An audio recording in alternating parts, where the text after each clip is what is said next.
Media tarixi ilə bağlı mən sizə söyləmişdim, Igor Dekonovun media tarixi kitabından hissə-hissə oxuduqca maraqlı yerləri mən sizə video şəklində qısa olaraq çəkib paylaşacaqdım. Demək, burada medianın Assurlarla bağlı savaşını verir və bu 18-ci səhifə, bu kitabın 18-ci səhifəsi 2-ci abzasında keçir. Yazır ki, Herodota istinadan demək olar ki, eradan əvvəl 767-ci ilə qədər, eradan əvvəl 767-ci ilə qədər media Assurlara bağlı olub və ilk media çarı Deok 767-ci ildə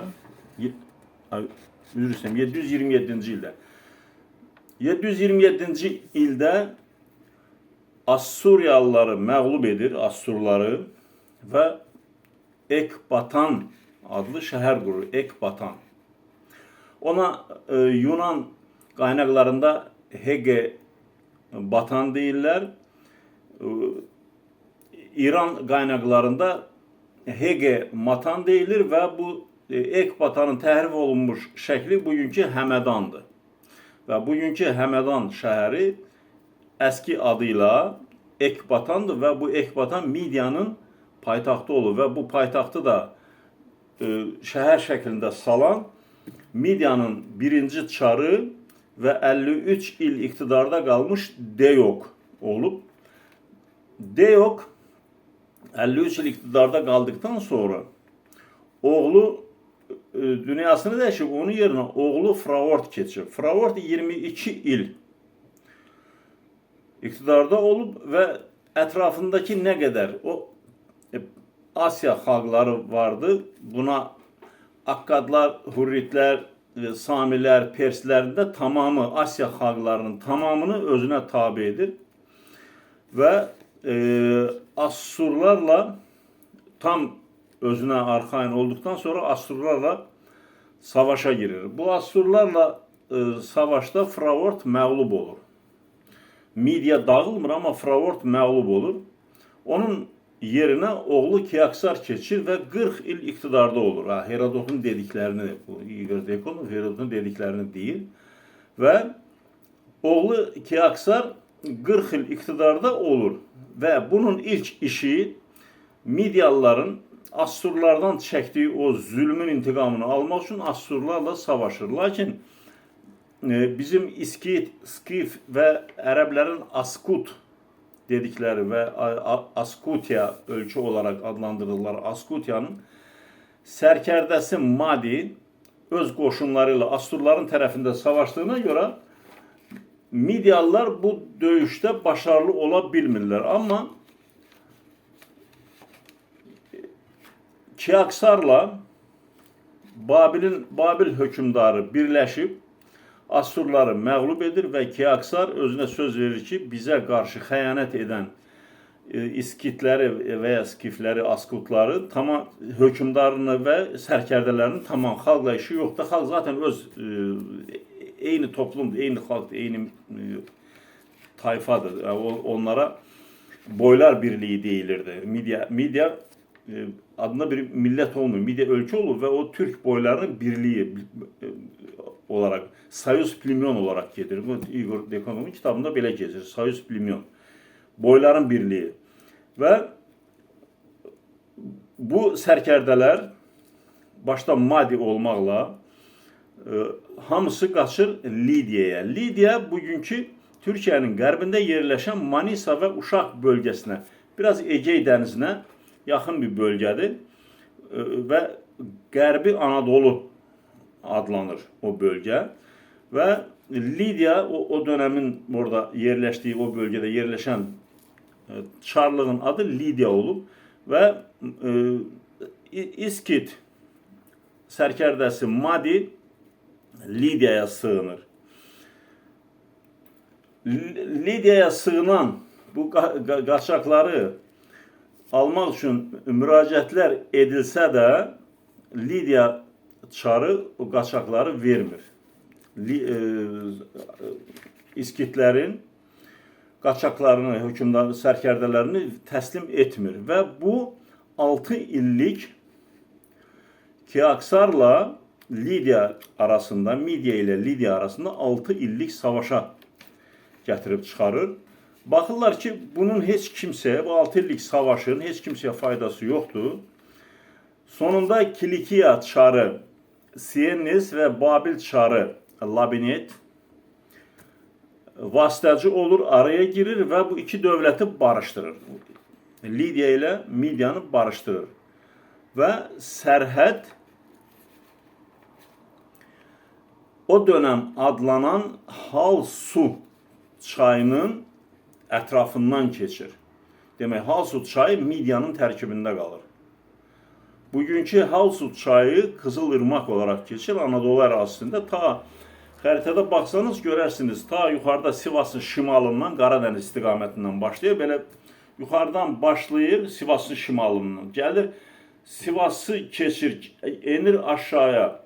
Sivasdan sonra dönür Ankara istiqamətində.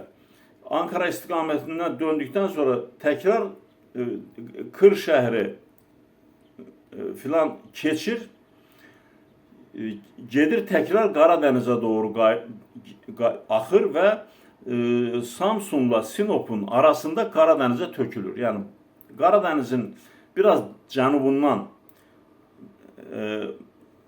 mənbəyini alır və mənsəbi yenə Qaradəniz olur. Belə bir U şəkilli, bax belə bir qövs var, çox dərin bir qövsdür.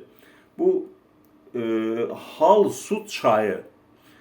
Burada mənim diqqət etmək istədiyim nöqtə bu yerləşən şəhərlərin adlarıdır. Ekbatan olsun, Halsu olsun. Yəni Halsu bol su deməkdir. Bizim məsələn Cənub bölgəsində məsələn bu Halsudan niyə istifadə etmirsiniz? Yəni Halsu bol su anlamındadır. Burada Igor Dekonov'un kitabında Qalisu olarak keçir. Qalisu. O Qalisu olarak niyə keçir? Çünki Rus qrammatikasında H səsi yoxdur.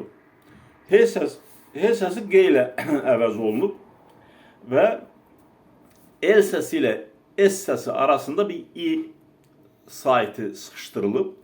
O da iki səs arasında iki samit bir araya geldiği zaman ya bir ora yumuşaltıcı, ona miyakki znak deyirlər, ya bir yumuşaltıcı bir işarə ora əlavə olunacaq, ya da ki onların ikisinin arasında bir sait artırılacak. Burada onların ikisinin arasında bir sait artırılıb. Qalsu, yəni Halsu, Qalsu olub. Qalsu da biraz incəltmə adına Qalisu olub. Qalisu. Bugünkü adıyla Kızılırmak. Anadolu ərazisindədir. Və Ekbatan. Ekbatan da yenə Azərbaycan türklərinin yaşadığı Həmədan şəhərinin təhrif olunmuş, Ekbatanın təhrif olunmuş şəkli Həmədan şəhəridir. Həmədan vilayətinin mərkəzidir. Kiaksar Halsu çayını tamamilə Midya ərazisinə daxil etməklə bərabər Midyanın sərhədlərini də genişləndirir və Midyada çox güclü bir devlete çevrilir.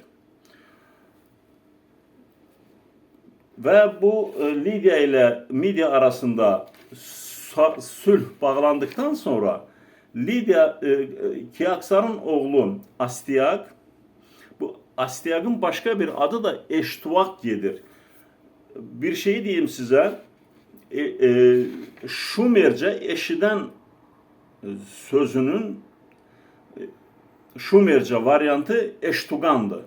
Eşitken anlamında. Bu Astiaq'ın da adı burada hem de onu Eştuvak olarak verir Igor Dekonov.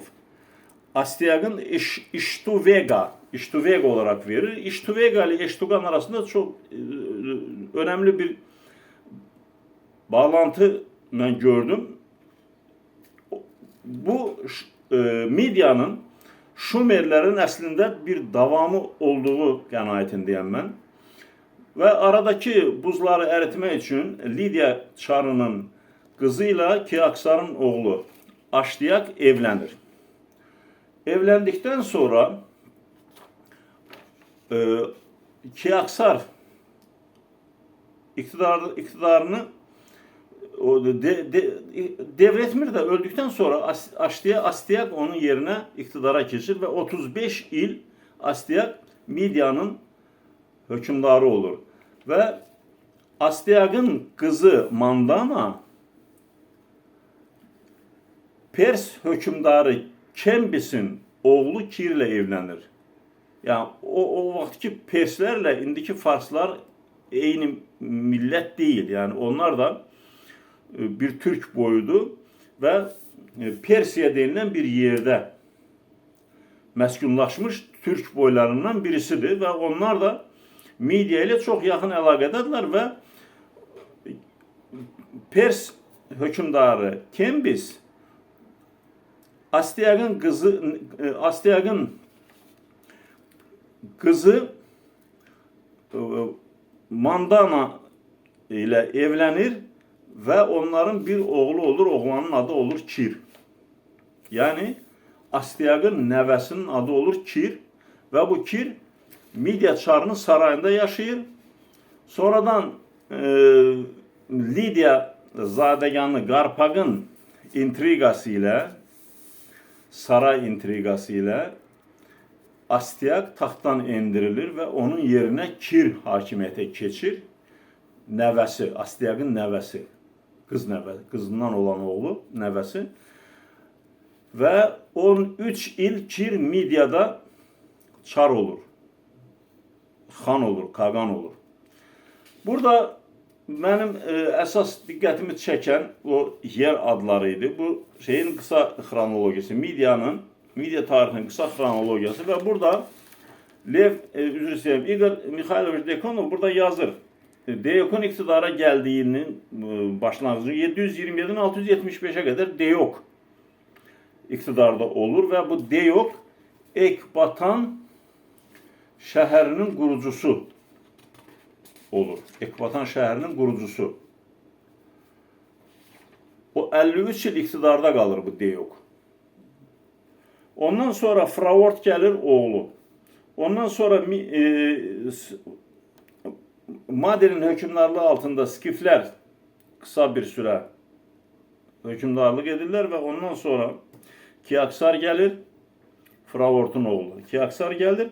Kiaksar'ın oğlu Astyak gelir. Kiaksar 624-585, Astyak 584-549 ve 549'dan da 13 yıl geri 536 Kir. Astyak'ın nəvəsi Kir. Kızı Mandana'nın oğlu. Bu tarihlerin dəqiq olmasını ispat eden bazı faktlar var. O faktlardan birisini ben size diyeyim. Burada Igor Dekonov yazır ki Herodot öz kitabında diyor ki o dönemlerde güneş astrologiyaya göre güneş tutulması baş vermişti ve o güneş tutulmasının tarihini yazır. 500 eramızdan evvel 550-549'da ve 612. ilde bizim eradan evvel yani o dövrde güneş tutulması da her 20-30 ilden bir olmur da o 100 ilde bir olan bir şeydi.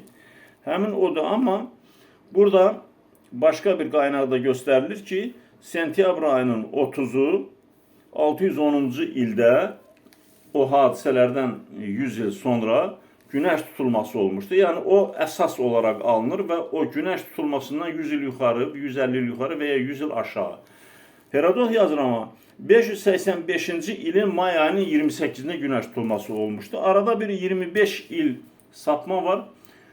O vakti demek ki tam dəqiqliğiyle qeydiyyatdan keçmiyor ama ya astrologiya elmi onu hesaplayır.